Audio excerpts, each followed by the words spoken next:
erguia-se sozinho numa câmara esquecida, debaixo da terra. Um relógio de geometria estranha, não de engrenagens e molas, mas de ângulos nunca vistos na natureza.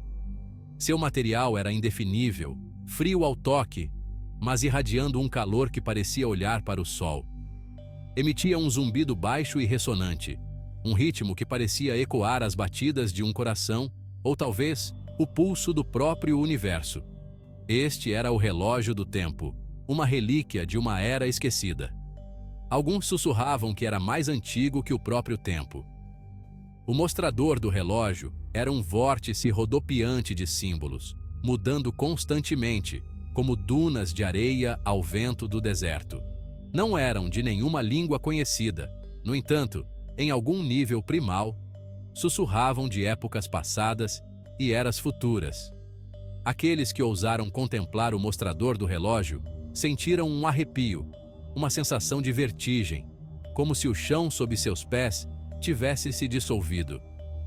Pois o relógio do tempo não era meramente um guardião do tempo, era uma janela, um portal para momentos perdidos e momentos ainda por vir.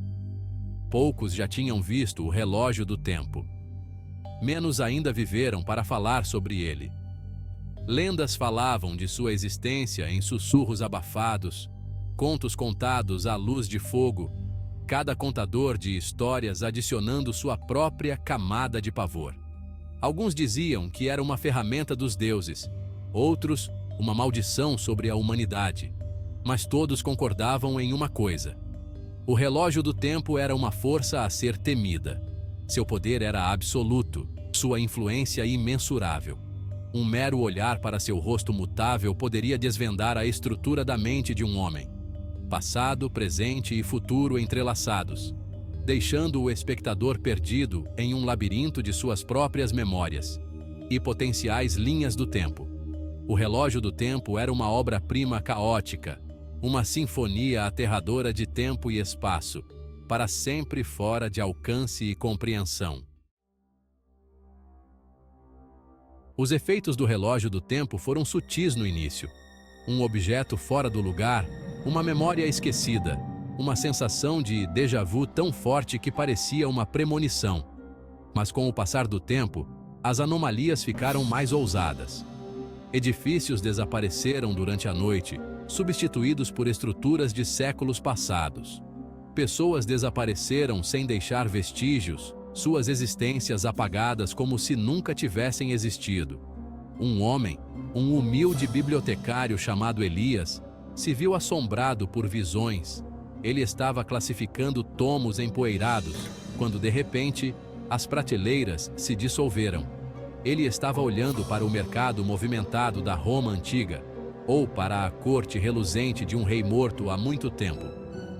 As transições foram chocantes, desorientadoras. Ele começou a anotar essas visões, tentando dar sentido à tapeçaria caótica que o relógio do tempo estava tecendo. Havia também Amélia, uma jovem artista que vivia numa cidade agitada. Ela começou a ter vislumbres do futuro, um terremoto catastrófico partindo a cidade em dois, uma onda gigante engolindo a costa. Sua arte tornou-se um reflexo dessas visões terríveis, cores rodopiantes e figuras distorcidas que falavam de um futuro à beira do colapso. As pessoas a dispensavam como uma alma perturbada. Mas no fundo, Amélia sabia que o que viu era real. O relógio do tempo estava enviando seus avisos. A influência do relógio do tempo nem sempre era destrutiva. Havia rumores de indivíduos que afirmavam que o relógio os havia presenteado. Um inventor em dificuldades encontrou sua mente inundada de esquemas para máquinas impossíveis.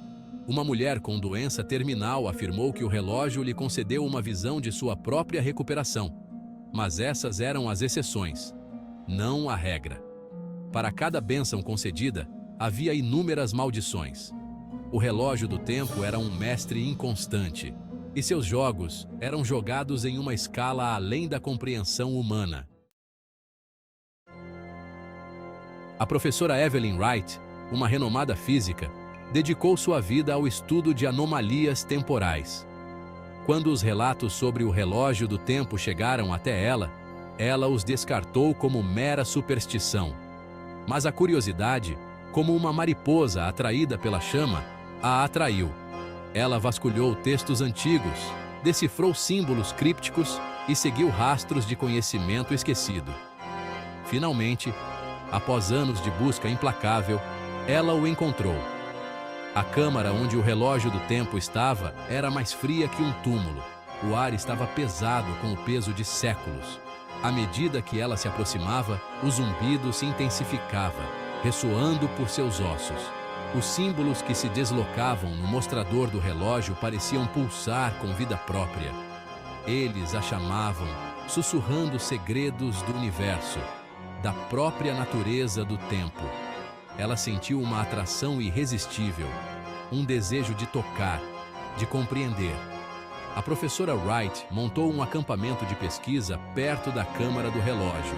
Dias se transformaram em semanas, semanas em meses. Ela e sua equipe documentaram cada anomalia, cada mudança no tecido temporal. Eles usaram tecnologia de ponta para analisar a assinatura de energia do relógio. Mas quanto mais aprendiam, menos pareciam entender. O relógio do tempo desafiava todas as leis conhecidas da física. Era um paradoxo, uma impossibilidade manifestada. Uma noite, enquanto estudava a inscrição do relógio, a professora Wright teve um avanço. Ela percebeu que os símbolos não eram aleatórios. Eles eram uma linguagem, uma forma de comunicação. E de alguma forma, ela conseguia entender. O relógio estava falando, não em palavras, mas em sentimentos, em flashes de imagens e emoções. Foi então que ela entendeu. O relógio do tempo não era apenas um objeto, era uma entidade, um ser de pura energia temporal, e estava estendendo a mão.